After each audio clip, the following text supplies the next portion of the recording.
Hey guys, it's Poochie. Today I'm going to talk to you about what I'd stop doing in reselling if I wanted less stress, which I do. And so some of these I've already done. Let's talk about it. Reselling doesn't have to feel chaotic, but a lot of stress in this business is self-inflicted. Not because people are lazy or doing it wrong, but because certain habits quietly create pressure over time. So if my goal was less stress, which I have already said it is, not maximum hype or hustle points, here's exactly what I'd stop doing. Number one, I'd stop chasing every platform. Here's the thing. Selling everywhere is a great idea, right? But cross-listers, cross-posters take money. And not only that, they take time. They don't just do it automatically. Now, Nifty AI, which, shameless plug, there is a link to for a discount below if you want to try Nifty. It's very easy. We just fill in the information once, and it pretty much just goes and does all of the information for all the other sites. So it's very easy. But if it was not as easy as Nifty makes it for us, I would definitely stop chasing every platform. The two platforms I would stop selling on entirely, we have pretty much stopped or slowed down on Depop. We have stopped on Whatnot. We just don't have time for Whatnot is the problem.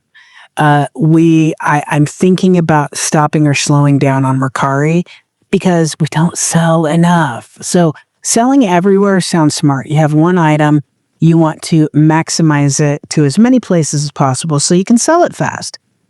In reality, that multiplies your stress fast. Every platform means different rules, different buyer expectations, different shipping workflows, more messages, more mistakes. More platform does not equal more peace. Here is the less stress move. Pick one main platform and treat the others as optional, not mandatory. Okay, so if you're going to be an eBay seller, you are going to sell on eBay. If you're going to be a Poshmark seller, you're going to sell on Poshmark. For us, eBay and Poshmark are our two main platforms where we do pretty well. We've actually been doing really well for the last year on Poshmark, which I'm very happy about. Number two, I'd stop listing just to stay consistent. Guys, all the big gurus, which I am not, but they say every day, you have to list every day. You have to have listing on every day. So consistency is useful, but forced consistency, guess what that creates, guys? Burnout. Listing when you're tired leads to bad photos, weak descriptions, pricing mistakes, sloppy inventory management, and that includes draft banks, okay? Because when you do draft bank, you still have to go in and physically list the items because that's what they say to do, right? The less stress move is batch listing on good energy days and skip guilt on bad ones, okay? You don't have to list every day. You do not have to do that. Number three, I'd stop obsessing over daily sales. Checking sales nonstop turns your mood into a stock ticker. No sale day equals a bad day. Sale day equals a good day. That is a terrible mental system to have. Terrible. Here's a less stress move for you. Track weekly or monthly trends, not daily emotions. And that's an important one, guys. You may not think that's important, but it is. Number four, I'd stop buying because it was cheap. Guess what? We stopped this long ago. Cheap inventory is often the most stressful inventory. It takes longer to sell. It requires more storage. It brings lower quality buyers, and it creates clutter. And clutter, who likes clutter? Nobody likes clutter. Maybe Oscar the Grouch likes clutter, but that's about it. Here's a less stress move for you. Buy fewer items with clearer demand and better margins. Number five, I'd stop watching reselling content every day except for Poochie's Pickers and Poochie's Pack. No, but you can even stop watching my channels if you want. Stop watching it every day. You don't have to, it doesn't have to be your life. Too much content creates comparison, second guessing, strategy hopping, and anxiety. And I'll tell you now, guys, Harry Tornado will say he will disagree with me, but unless you're Harry Tornado, you're not going to be able to go on Whatnot immediately and make all kinds of money because nobody's going to show up for your shows. Now, I do have a course, shameless plug, that is on Udemy, or Udemy, however you pronounce it, that is over 30 videos of exactly what to do to build a six-figure business on Whatnot. So I think it's like $9.99. I did it to help people. I don't have time to do Whatnot, and I'm fine doing what I did, but I know how to do Whatnot because I did Whatnot before there even was a Whatnot, guys. It was called Proxy Bid and Live Auctioneers. I was doing live auctions when I had an auction company. So I know I've been selling online for an awfully long time and have done many auctions that have gone well over $100,000 in income. So the less stress move for you. Consume content for ideas, not instructions, and then log off. Number 6, I'd stop treating every item like it has to be a winner. So not everything sells fast. You may get something that's great. It's got a fantastic sell-through rate, sells for big money, and yours doesn't sell. Okay?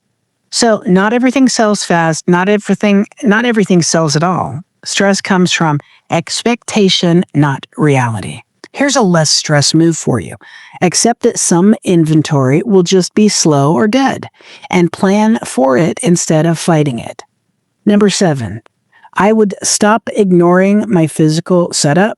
So bad lighting, cluttered workspaces, and inefficient packing areas can quietly drain your energy. You need a system setup. The less stress move, fix your space before fixing your strategy. Small improvements, okay, in your setup, okay, and how things flow can pay off every single day for you. If you are happy, if this is easier for you to do, if it is not stressful for you to package, or your workplaces are not cluttered because that stresses you out, just make little improvements and it will start paying off. Number 8, I would stop arguing with buyers. Guys, I did this years ago. Winning arguments cost energy and it rarely makes you any money. The less stress move, use templates, boundaries, and refunds when appropriate. Protect your time first, protect your mental health. Don't fight with buyers, even if they're jerks. It's just not worth it. It's just not worth it. If they're such jerks that you can't handle it, block them. Period. Don't worry about it. Money is not that important.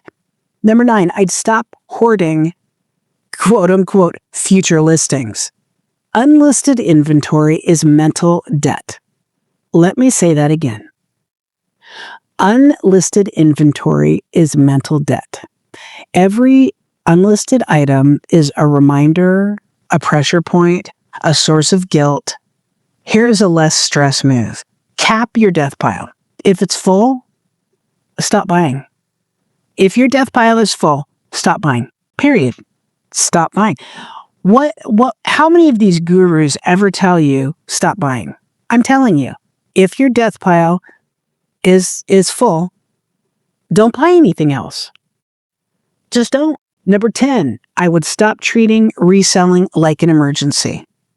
Most reselling problems don't need immediate action. They aren't permanent and they aren't personal. Urgency is the enemy of clarity. Here's a less stress move. Slow decisions, calm reactions, fewer emotional choices, okay? Final thought. Reselling gets stressful and a lot of people get burnt out when everything feels urgent, okay? Have to do this, have to do that. Got this death pile. I need more inventory. I'm not listing 10 a day. No. Every decision feels heavy. Every day feels like a test. Less stress doesn't come from working harder. These guys that tell you, I'm sorry, tech and sports, but these guys that tell you, hustle. I used to list 120 a day and blah, blah, blah. No, guys, no. No, you don't have to do that. You don't have to always work harder. You don't. Less stress doesn't come from working harder. It comes from removing that unnecessary pressure. If I wanted less stress in reselling, I wouldn't add more systems. I would start subtracting expectations. Do you understand that? Sometimes as resellers, we just expect too much from ourselves. We expect to match up to other people. Okay, so let's do an example. I am going to match up to Tech and Sports. And during his peak, he says that he did all these things. And I'm not going to do those things because I'm not him. And I don't feel the need to. I'm going to stay in my lane. I'm going to run my business. I'm going to see if I actually want to do other businesses that I enjoy because it's important for me that I enjoy what I do, right? If you're happy in your work, you're happy in your life. So I'm not ever going to be Tech and Sports. In fact, I'm going to tell you, don't be Tech and Sports because you don't have to be. You don't have to always be harder, harder, harder. It's not always about the hustle. You can be fine without pushing yourself that much and then burning out. Let me know in the comments whether you agree with me or you disagree with me. Even if you disagree with me, I really like to hear the comments and other people's opinions and how they feel about it. I hope you enjoyed the video. If you did, click the thumbs up. That gives the channel a like, and that helps us. And also, subscribe to the channel. We would appreciate it. And click the notification bell, because then if you click that little bell, it'll notify you and tell you when we have more videos. I'm Poochie. This is Poochie Spickers. I hope you liked the video, and we'll see you on the next one, guys.